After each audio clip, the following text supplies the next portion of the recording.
আজকে বানাবো খুব সিম্পল একটা স্ন্যাক্স, ডিমের পাকোড়া। ডিমগুলোকে আমি একটা ডিমকে 4 ভাগ করে কেটে রেখেছি। এরপর বেসনটাতে সামান্য দেব রসুন বাটা, সামান্য একটু আদা বাটা, 2 চামচ মতন চালের গুঁড়ো, নুন, ব্যাস এই দিয়ে আমি বেসনটা রেডি করছি।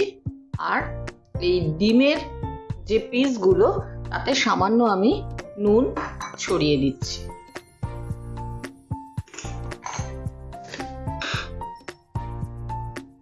খুব সামান্য নুন এতে আমি ছড়িয়ে দিলাম,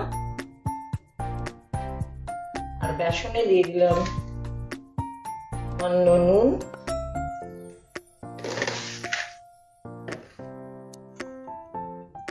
আমি ঘরেই চালের গুঁড়োটা করেছি, এতে দিয়ে দিলাম 2 চামচ মতন চালের গুঁড়ো।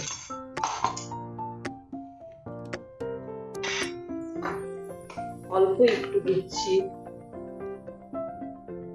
হলুদ,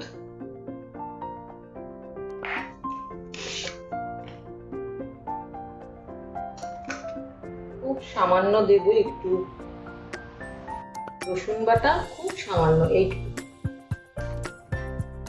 আর দেব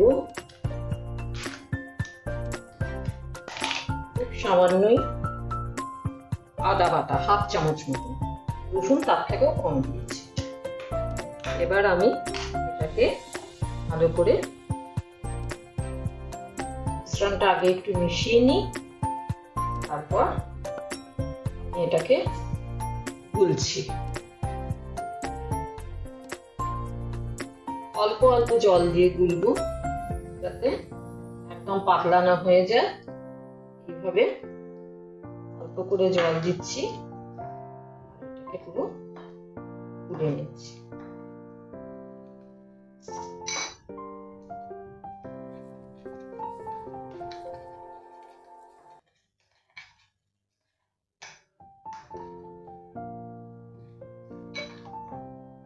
আর একটু জল লাগবে।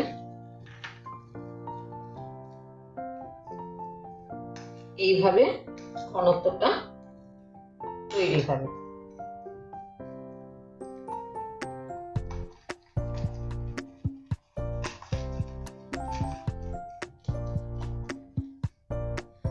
এই ঘনত্বটা এরকম তৈরি করলাম। এরপর আমি কড়াইয়ে তেল দেব।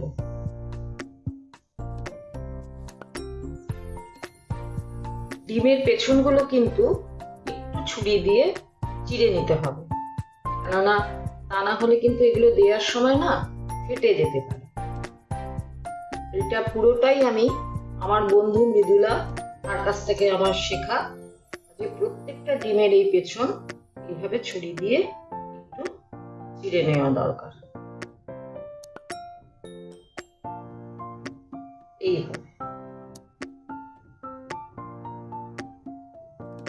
এইভাবে আমি প্রতিটাই চিড়ে নিচ্ছি।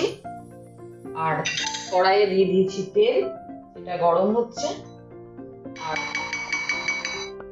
এইখানে গোলাটা যখন কমপ্লিট আমার, তখন খুব সামান্য আমি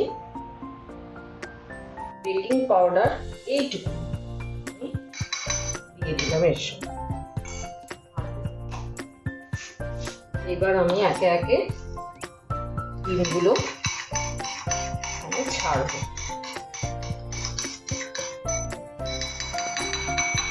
একটু সিম করে নিলাম। এবার আমি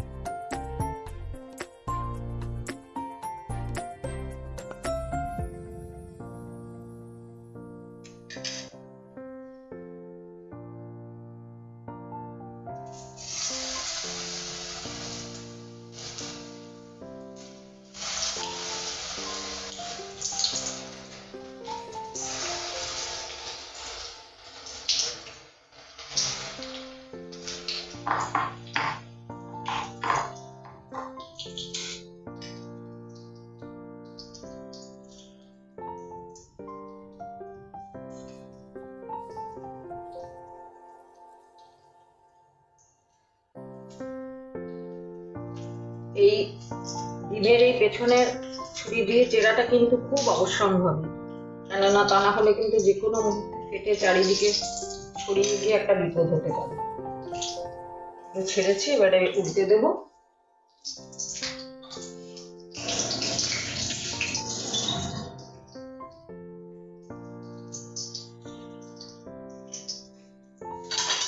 এবার আমি এগুলোকে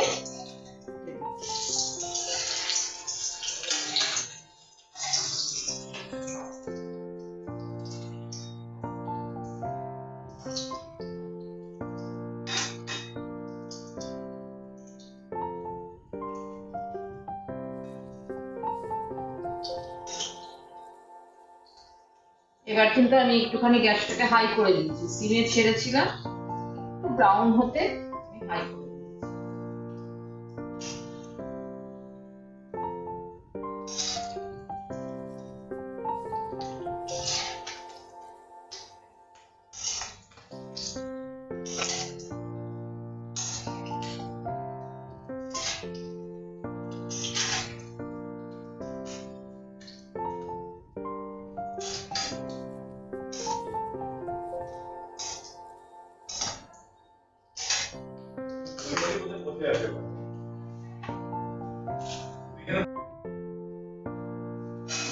এক পিঠ আমার ভাজা হয়ে গেছে।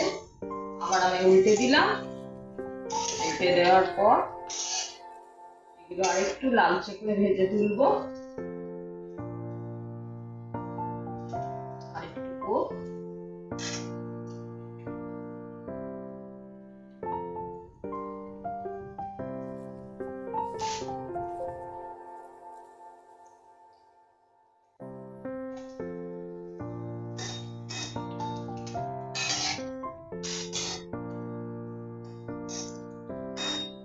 ভীষণ সিম্পল এই ডিমের পকোড়া। ডিমগুলোকে আগে সেদ্ধ করে জাস্ট 4 ভাগ করে কেটে রাখতে হবে, ব্যাস তাহলেই হবে।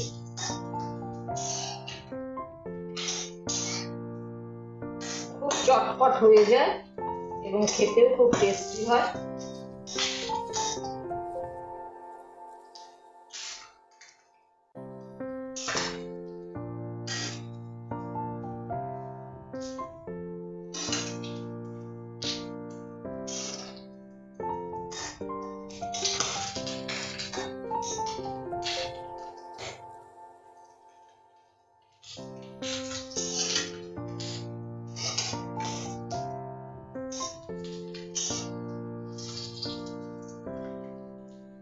এবারে মোটামুটি হয়ে গেছে। আমি আগে আরো 4টে করেছি, এই 4টে আবার তুলে নিচ্ছি।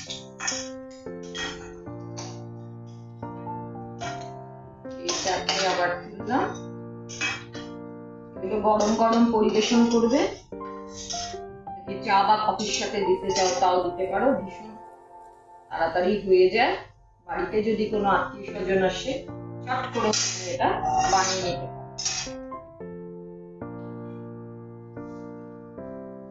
এইভাবেই তৈরি হচ্ছে ডিমের পকোড়া, যা আমার বন্ধু মৃদুলার কাছে শেখা।